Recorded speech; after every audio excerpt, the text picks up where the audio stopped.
नमस्कार, मैं हूं आरिश अजहर आपके साथ। मिहिर भोज प्रतिमा का अनावरण मुख्यमंत्री योगी आदित्यनाथ कर रहे हैं। सीधे आपको गौतम बुद्ध नगर लेके चलते हैं, जहां पर संबोधित कर रहे हैं। ये सूचना के हैं। कहते हैं ना कि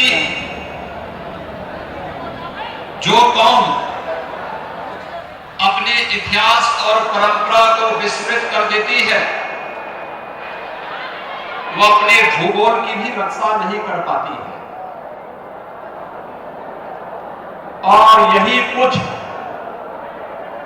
हमारे साथ भी हुआ है।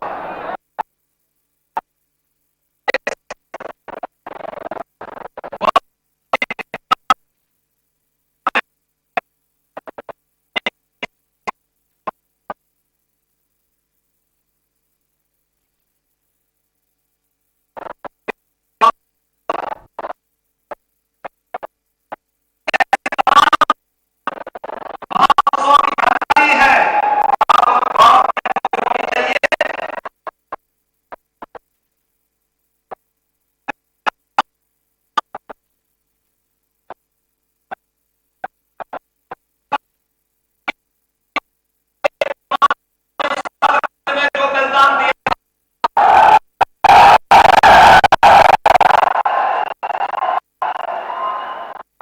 क्या वो बलिदान किसी व्यक्ति विशेष का था? क्या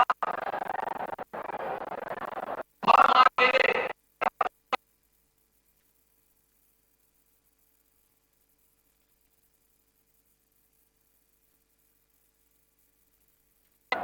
इसके लिए अपने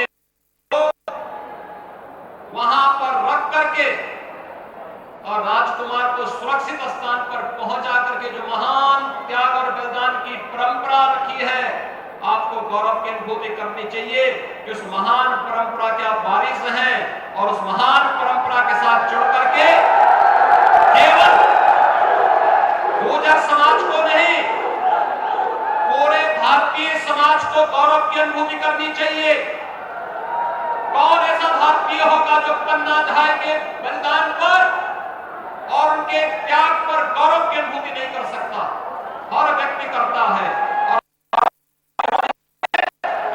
उस महान परंपरा के साथ हम जुड़े हैं और उस महान परंपरा ने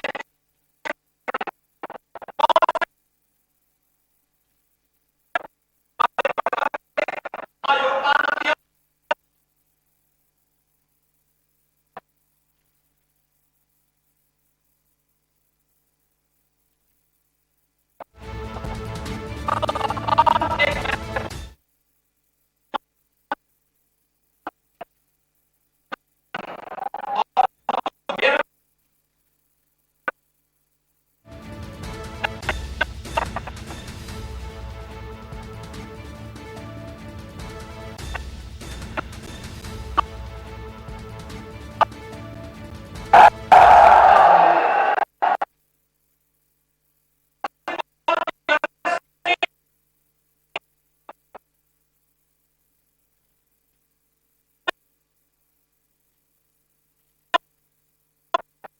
देश की स्वाधीनता के लिए अपना सर्वस्व कोई कोताही नहीं की और उसमें राव उमरा विस्मृत कर सकता है। तो आजादी के अमृत महोत्सव वर्ष में प्रवेश किए हैं। देश के यशस्वी प्रधानमंत्री श्री नरेंद्र मोदी जी ने अमृत महोत्सव का शुभारंभ करते हुए इस बारे में उल्लेख किया था कि हमें उन सभी महापुरुषों को जिनके कारण हमने इतिहास के ज्ञात और अज्ञात महापुरुषों को इतिहास में लीपापोती करके या किन्हीं अन्य कारणों से विस्मृत करने का प्रयास हुआ है, एक बार वर्तमान पीढ़ी के सामने उनके नाम को फिर से स्मरणीय तरीके से, सम्मानजनक तरीके से प्रस्तुत किए जाने है। और आप इसीलिए करना भगत सिंह को राव उमरा सिंह या रोशन सिंह का बलिदान रहा हो, या किसी जाति के लिए नहीं, किसी गांव के लिए नहीं, किसी क्षेत्र के लिए नहीं, यह भारत की स्वाधीनता से, भारत की स्वाधीनता की रक्षा करने के लिए, भारत को स्वाधीन कराने के लिए बलिदान किया। और इसलिए महापुरुषों को याद करना कि कभी भी हमें महापुरुषों को जातीय सीमाओं में कैद करने की बजाय राष्ट्र नायक, उन्होंने राष्ट्र के लिए अपना बलिदान दिया है, व्यक्ति के लिए नहीं, परिवार के लिए नहीं, पूरे देश के लिए बलिदान दिया है। देश के लिए आपकी सबसे बड़ी आवश्यकता है। भाइयों बहनों, आपने पिछले कुछ दिनों में अंतर्राष्ट्रीय स्तर की कुछ घटनाओं को देखा होगा। या उसकी मूर्ति के लोकार्पण कार्यक्रम में हम एकत्र हुए हैं। महापुरुष ने कभी उस क्षेत्र में अपना आधिपत्य स्थापित किया था और वह क्षेत्र है काबुल। अभी काबुल में आपने देखा होगा तालिबान के लड़ाकों ने कब्जा कर लिया।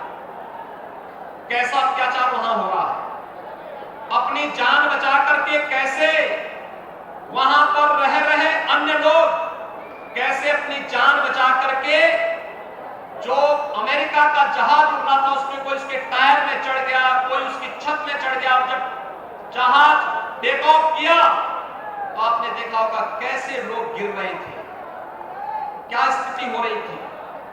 ये अराजकता पैदा करने वाले तत्व हम सबको चाहते हैं, जहां पर जिन कारणों देश के अंदर हमारे सामने गुलामी की स्थिति पैदा हुई थी। यह देश गुलाम क्यों हुआ? गुलामी का कारण एक ही था, क्योंकि हम बटे थे जाति के नाम पर, क्षेत्र के आधार पर, भाषा के आधार पर और तमाम अन्य बातों के आधार पर विभाजन के कारण मुट्ठी भर आक्रांता आता था और मुट्ठी भर आक्रांता आकर के वह यहाँ की धर्म, यहाँ की संस्कृति, यहाँ की परंपरा को रोंदता हुआ, यहाँ पर पराधीन करता हुआ, बहन बेटियों की इज्जत के साथ खिलवाड़ करता हुआ यहाँ पर शासन करता था और हम सब मौन बने रहते थे। देश बलिदानों के फलस्वरूप आजाद हुआ और आजादी की इस कीमत को अमृत महोत्सव वर्ष के अवसर पर हम सबको एक बार फिर से स्मरणीय बनाना होगा और इन सभी महापुरुषों के प्रति सम्मान का भाव व्यक्त करने के लिए आगे आना होगा, जिन महापुरुषों ने अपने कालखंड में कुछ अनेक उदाहरण प्रस्तुत किए। मुझे याद है महाराज वीर भोज का 9वीं शताब्दी का शासन, जब इतिहास के पन्नों में हम पढ़ते हैं, कई यानी उसके प्रांत लगभग 150 वर्षों तक कोई विदेशी आक्रांता भारत पर हमला करने की जरूरत महसूस नहीं किया था। याद करिए, उसके बाद मोहम्मद गजनवी का ही हमला होता है, जो भारत के मंदिरों को, भारत के धर्मस्थलों को रोंदते हुए, तोड़ते हुए, यहाँ की बहन बेटियों को गजनी की बाजार में 2-2 दिनार में बेचता हुआ बेशर्मी के साथ भारत को अपमानित करता हुआ दिखाई देता है। क्या हमने कभी इतिहास के इन काले क्षणों से भी कुछ सबक सीखा? क्या कि महाराज वीर भोज ने हमें सुरक्षा का जो कवच दिया था, एक आक्रांता आकर के फिर से भारत की धर्म संस्कृति को रोकते हुए, हम सब जानते हैं राजा वीर भोज ये शिव भक्त थे और गजनवी ने पहला हमला कहां किया था? महान शैव स्थल 12 ज्योतिर्लिंगों में पूज्य सोमनाथ के मंदिर पर। याद करिए, दूसरा महापुरुष में देखता हूं, आप पूर्वी उत्तर प्रदेश में कहीं गए होंगे, महाराज सुहेलदेव का नाम आपने सुना होगा।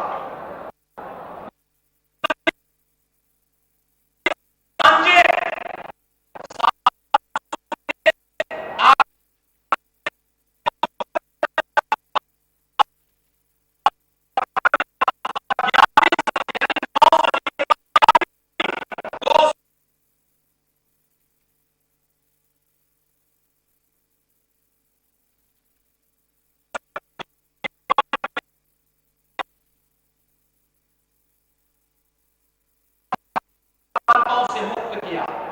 लेकिन भाइयों बहनों, इन महापुरुषों के इस त्याग और बलिदान को भारत लंबे समय तक आगे नहीं बढ़ा पाया।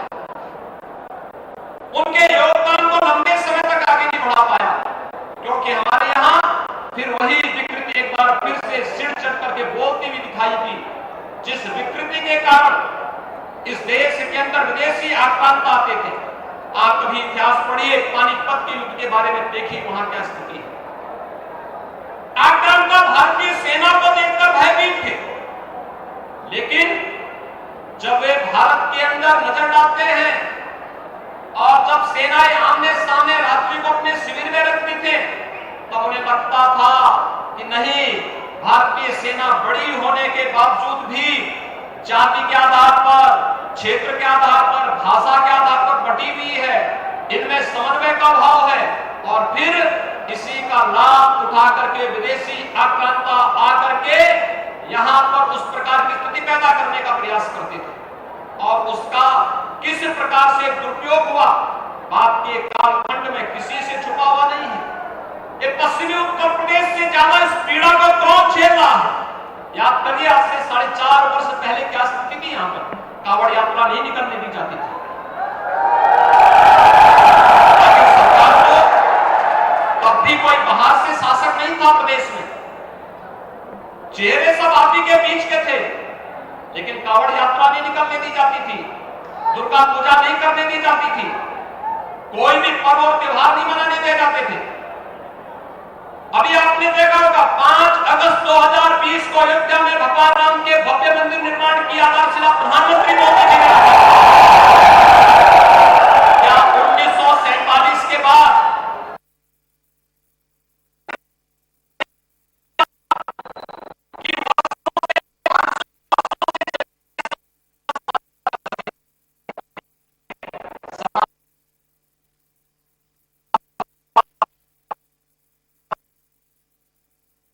के लिए भाइयों बहनों हमें याद होगा, समाधान के लिए का दृढ़ निश्चय होना चाहिए, तय करना होगा। जनमानस की आस्था से हमें देना है, भले की राजनीति कुछ भी कहती हो, उसको बंद करके जब आते हैं अयोध्या में आप जाइए, भगवान श्री राम का भव्य किस भव्यता के साथ आगे बढ़ा। गौरव की अनुभूति नहीं होनी चाहिए, हर भारतीय इस पर गौरव, और यही मैं आपके बीच आया हूं। हम उसके अवसर पर खास की स्थिति पैदा करें कि फिर से। तो यूपी के मुख्यमंत्री योगी आदित्यनाथ गौतम बुद्ध नगर में सम्राट मिहिर भोज जी की प्रतिमा का अनावरण कर रहे हैं। राजका बालिका इंटर कॉलेज में ये उद्घाटन का कार्यक्रम है, जिसमें एक विशाल जनसभा को भी संबोधित कर रहे हैं मुख्यमंत्री योगी आदित्यनाथ। लाइव तस्वीरें इस वक्त आपको गौतम बुद्ध नगर से हम आपको दिखा रहे हैं।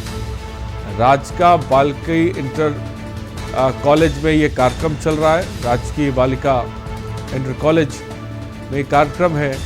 राजा मिहिर भोज प्रतिमा का अनावरण भी उन्होंने किया है और विशाल जनसभा को संबोधित कर रहे हैं। मुख्यमंत्री आज अमरोहा में जनसभा को संबोधित करेंगे, साथ ही लगभग 433 करोड़ की लगभग